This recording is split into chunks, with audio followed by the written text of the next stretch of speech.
नमस्कार, आप देख रहे हैं न्यूज 18 बिहार झारखंड। मैं हूं आपके साथ रुचिका राज। अमेरिकी राष्ट्रपति डोनाल्ड ट्रंप इजराइल और हमास के बीच शांति कराने में कामयाब हुए हैं, लेकिन इस बीच ट्रंप ने कुछ ऐसा किया जो पुतिन की टेंशन बढ़ाने वाला है। डोनाल्ड ट्रंप और यूक्रेन के राष्ट्रपति व्लादिमीर ज़ेलेंस्की के बीच शनिवार को 30 मिनट पर फोन पर बातचीत हुई, जिसने वैश्विक राजनीतिक हलचल तेज कर दी है। दोनों नेताओं ने टॉमहोक लॉन्ग रेंज मिसाइलें यूक्रेन को देने की संभावना पर चर्चा की, जो रूस की राजधानी मॉस्को तक हमला करने में सक्षम है। एक रिपोर्ट के मुताबिक दो वरिष्ठ सूत्रों ने यह भी बताया है कि इस चर्चा में कोई अंतिम फैसला नहीं हुआ है, लेकिन ज़ेलेंस्की ने इस कॉल को बहुत सकारात्मक और रचनात्मक बताया है।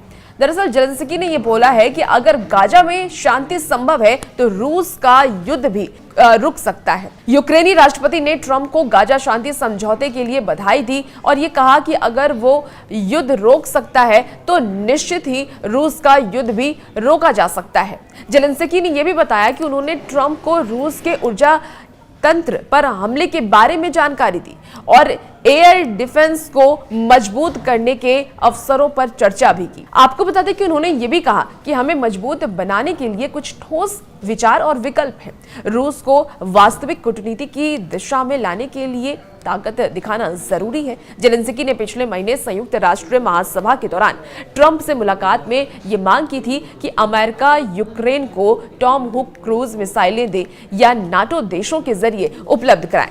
इन मिसाइलों की जो मारक क्षमता है वो 1500 किलोमीटर से ज्यादा है, जो कि यूक्रेन को रूस के अंदर तक के ठिकानों और हथियार डिपो तक हमला करने की ताकत देगा। ज़ेलेंस्की ने यह भी कहा कि शायद इन्हें इस्तेमाल करने की भी जरूरत ना पड़े, केवल इन मिसाइलों का पास होना ही पुतिन को बातचीत की मेज पर लाने के लिए काफी है।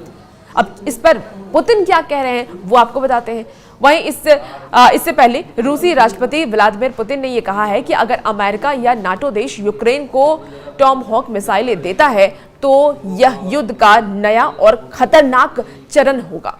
पुतिन ने यह भी कहा कि यह कदम असाधारण स्तर की उकसावे की कार्रवाई माना जाएगा। व्हाइट हाउस ने कॉल की पुष्टि की है और ये बताया है कि अगले हफ्ते यूक्रेन के प्रधानमंत्री और मुख्य स्टाफ एंड्री वाशिंगटन पहुंचेंगे। अब देखना होगा जब वो पहुंचेंगे तो क्या बातचीत होती है, क्या वार्ता होती है। और भी ऐसी वीडियोस के लिए आप बने रहिए न्यूज 18 बिहार झारखंड के साथ।